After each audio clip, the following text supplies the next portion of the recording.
Imagine it's 717 AD. You're a sailor in the largest fleet the world has ever seen. Over 1,800 ships clogging the waters of the Bosphorus. You're here to erase an empire. Victory isn't just close, it's inevitable.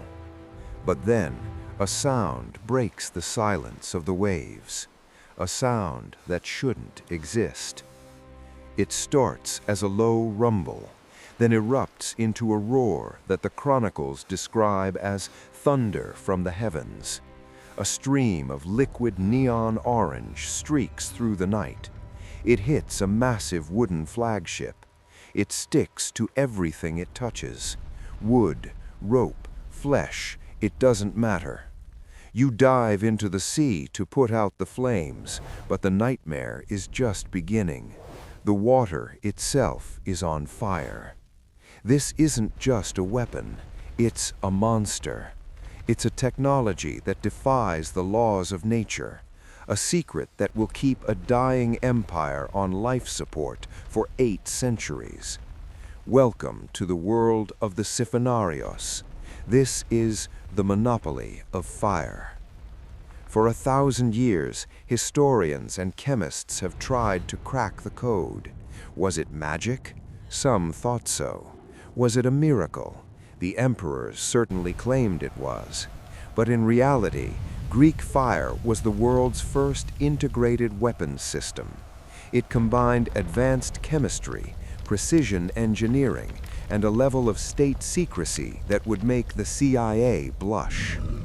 Think of it as the medieval version of a nuclear deterrent.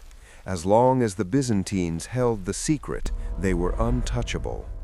But here's the central question. How do you keep a weapon this powerful from being stolen for 800 years? And why, when the empire finally fell, did the secret vanish into thin air? The answer lies in a web of lies, faith, and a Syrian refugee who changed the course of history. By the middle of the 6th century, the Roman Empire, what we now call Byzantium, was staring into the abyss. They were exhausted, broke, and losing ground fast. The great Arab expansion was an unstoppable force of nature. One by one, the crown jewels of the Mediterranean were falling. By 672, the target was the heart of it all, Constantinople. Enter Callinicus, a refugee, an architect, and a man with a very specific set of skills.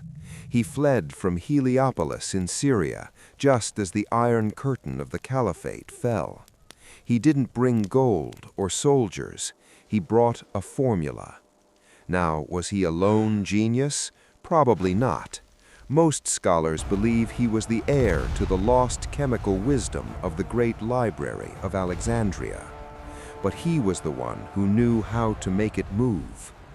The recipe was a cocktail of death. The base was naphtha, crude light petroleum that bubbled up from the earth in Armenia and the Black Sea. But naphtha alone is just a fire. To make it a weapon, you need more. Pine resin for stickiness, so it clings to a ship like napalm.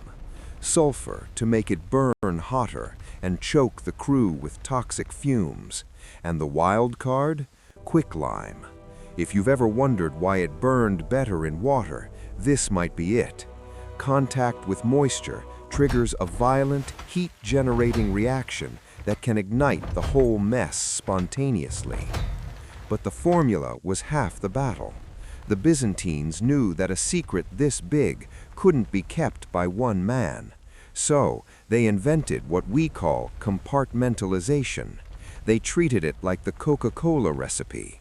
The chemists in the central arsenal mixed the matter in secret, sealing it in jars. The pump makers built the machine without ever seeing the fuel. And the sailors?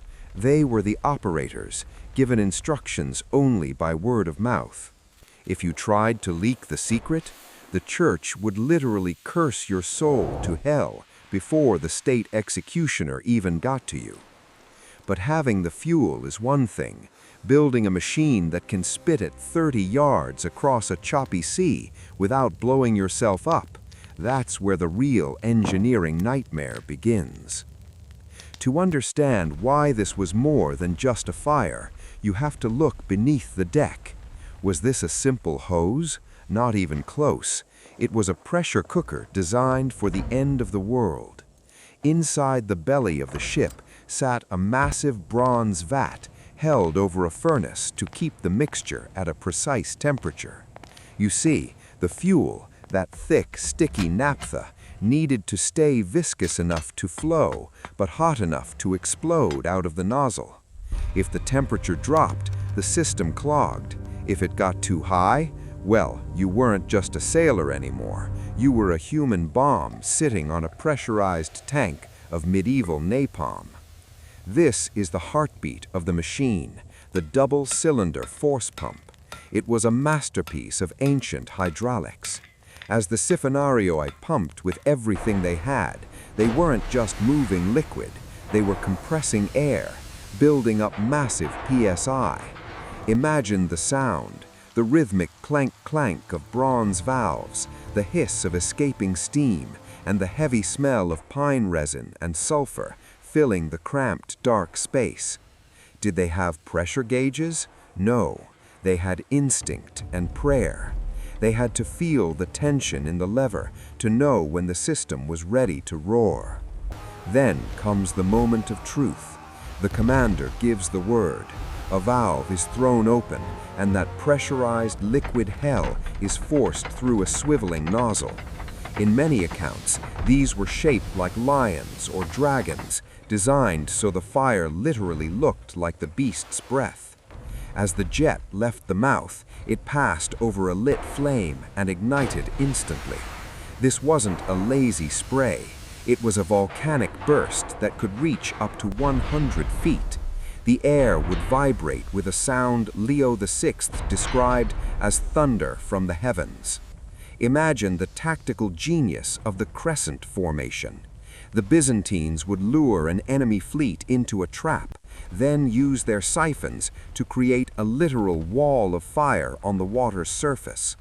Because the mixture was petroleum-based, it didn't sink, it floated, it chased you. Was there a defense? Very few. You could try sand or old urine to smother it, but in the heat of battle, while your ship is melting around you, good luck with that. The Byzantines didn't stop at ships. By the 9th century, they had miniaturized the beast. They developed the Siphon, the world's first truly portable flamethrower. It was essentially a massive bronze syringe. One man held the nozzle, another drove the piston. It turned every city gate into a furnace and every siege tower into a giant matchstick. It was the ultimate keep-back weapon. But even a monster has its limits. Here is the fatal flaw. For all its power, Greek fire was a prima donna. It demanded perfect conditions. High winds? Forget about it. If the wind shifted, you'd blow that liquid hell right back on your own deck, incinerating your crew in seconds. Choppy seas? The fire would sputter and die. It was a weapon of precision, and if you used it in a storm, you were more likely to kill yourself than the enemy. This is why the Byzantines were so obsessive about training. You didn't just fire it, you danced with it. But the real crisis wasn't on the deck, it was on the map. By the 11th century, the Byzantine monopoly was crumbling. After the disastrous Battle of Manzikert, the empire lost its grip on the eastern provinces, specifically Armenia. Why does that matter? Because that's where the naphtha came from. Without those specific crude oil wells, the formula changed. It became weaker. It lost that unquenchable magic. They started using substitutes, resins and fats, but it wasn't the same. The deterrent was losing its teeth. The final blow came in 1204, the Fourth Crusade, not an enemy from the east, but allies from the west. When the Crusaders sacked Constantinople, They didn't just steal the gold, they broke the system. They burned the secret workshops. They killed the master craftsmen who knew how to build the pumps. This is the terrifying reality of high technology.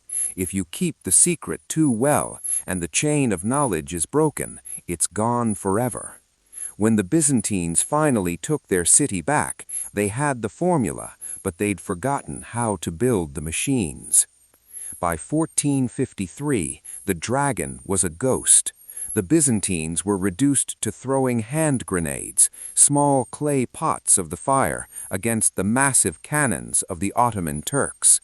The technology of war had moved on. Why use a dangerous short-range siphon when a 3-ton cannon can smash a wall from a mile away? As the last emperor fell, the secret of the siphonarios died.